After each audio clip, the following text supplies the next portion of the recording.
یوم جوہا اور یوم نحر کے فضائل، یعنی انا آتینا کل کوثر فصلی لربک وانحر کی تفسیر۔ کوثر کے معنی، اللہ تعالیٰ کا ارشاد ہے انا آتینا کل کوثر فصلی لربک وانحر ان ثانیک هو الابتر۔ بے شک ہم نے آپ کو کوثر عطا فرمایا تو آپ اپنے رب کے لیے نماز پڑھیے اور قربانی دیجیے، یقیناً آپ کا دشمن ہی نسل بریدہ ہے۔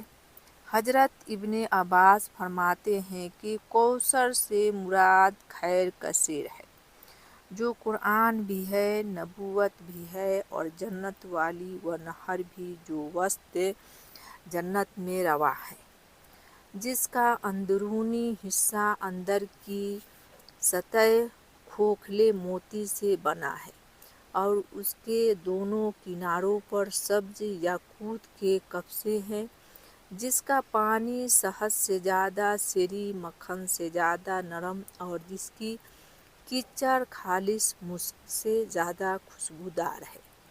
اس کی مٹی سفید کافور اور اس کی کنکریاں موتی اور یاقوت کی ہے، تیر کی طرح اس کے پانی کی روانی ہے۔ اللہ تعالیٰ نے یہ نہر اپنے پیغمبر محمد صلی اللہ علیہ وسلم کو عطا فرمائی۔ مقاتل کہتے ہیں کہ کوثر اس نہر کا نام ہے جو وسط جنت میں رواں ہے، چونکہ یہ نہر اپنے اوصاف اور خوبیوں میں جنت کی تمام نہروں سے افضل ہے، اس لیے اس کا نام کوثر ہے۔ یہ نہر اعجاز یعنی لہروں والی، اس میں لہریں اٹھتے رہتی ہیں، تیر کی مانند رواں ہے، اس کی مٹی خالص مسک کی کنکریاں یاقوت، زمرد اور موتی کی ہے، اس کا پانی برف سے زیادہ سفید، مکھن سے زیادہ نرم اور شہد سے زیادہ سری ہے۔ اس نہر کے دونوں کناروں پر کھوکھلے موتی کے گنبد ہیں، ہر گنبد کی لمبائی چوڑائی ایک فرسنگ ہے، ہر گنبد کے 4000 سنہری دروازے ہیں اور ہر گنبد میں ایک طرحدار حور موجود ہے، جس کی 70,000 خادمائیں ہیں۔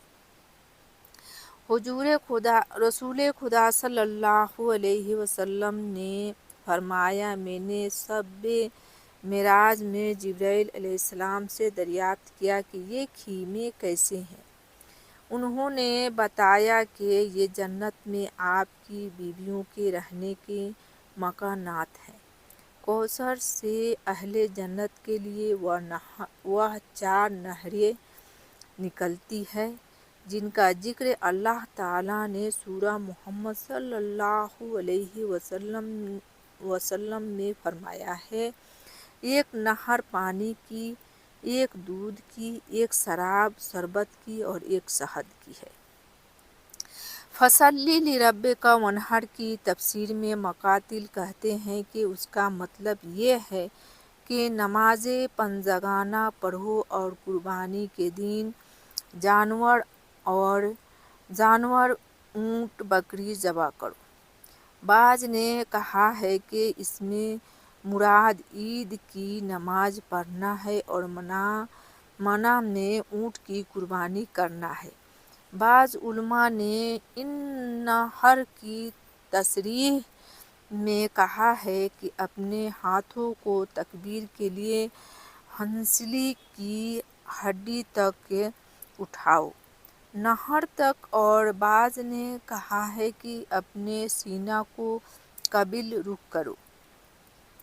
ان ثانیک هو الابتر، خاص بن وائل کہتے ہیں کہ اس کی تشریح یہ ہے کہ رسول صلی اللہ علیہ وسلم بنی سہم کے دروازے سے کعبہ میں داخل ہوئے، اندر قریش بیٹھے ہوئے تھے، حضور ان کے سامنے سے گزر گئے اور آپ ان کے پاس نہیں رکے، اور باب صفا سے باہر تشریف لے گئے۔ ان لوگوں نے داخل ہوتے وقت تو آپ کو دیکھا نہیں، جاتے وقت دیکھ لیا مگر پہچان نہ سکے پست ہونے کے باعث، لیکن اسی وقت خاص بن وائل بن حسام بن سعید بن سید بعد صفا سے کعبہ میں داخل ہو رہا تھا۔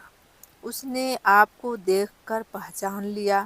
یہ وہ زمانہ تھا کہ حضور والا کے شہزادے عبداللہ کا انتقال ہو چکا تھا۔ اہل عرب کا قاعدہ اور معمول تھا کہ جب کسی شخص کی اولاد نرینہ باقی نہیں رہتی تھی جو اس کی وارث بن سکے تو ایسے شخص کو وہ ابتر کہتے تھے، یعنی نسل بریدہ۔ چنانچہ خاص جب اپنے قوم کے لوگوں کے پاس پہنچا تو انہوں نے کہا کہ وہ کون شخص تھا جو تمہیں ابھی راستہ میں ملا تھا؟ بدبخت خاص نے فوراً جواب دیا، ابتر، مجھے ابتر یعنی نسل بریدہ ملا تھا۔ اس پر یہ آیت نازل ہوئی کہ آپ سے باز رکھنے والا اور آپ کا دشمن ہی ابتر ہے، یعنی ہر خیر سے منقطع اور الگ، اور آپ کا ذکر میرے ذکر کے ساتھ ہمیشہ باقی رہے گا۔ چنانچہ آپ کا ذکر تمام لوگوں میں بلند کیا۔ سورہ الم نشرح لک میں ارشاد فرمایا، الم نشرح لک صدرک ووضعنا عنک وزرک الذی انقض ظہرک ورفعنا لک ذکرک۔ ترجمہ: کیا ہم نے آپ کا سینہ کشیدہ نہیں کیا اور ہم نے اس بوجھ کو دور کر دیا جس نے آپ کی پیٹھ دوہرے کر دی تھی، اور ہم نے آپ کے ذکر کو بلندی اور رفعت عطا فرمائی۔ تو آن حضرت صلی اللہ علیہ وسلم کا ذکر ہر جگہ اور ہر کام میں ہوتا ہے، عید میں، جمعہ میں، ممبروں پر، مسجدوں میں، اذان میں، اقامت میں، نماز میں، حتیٰ کہ تقریر اور نکاح کے خطبوں میں بھی کیا جاتا ہے۔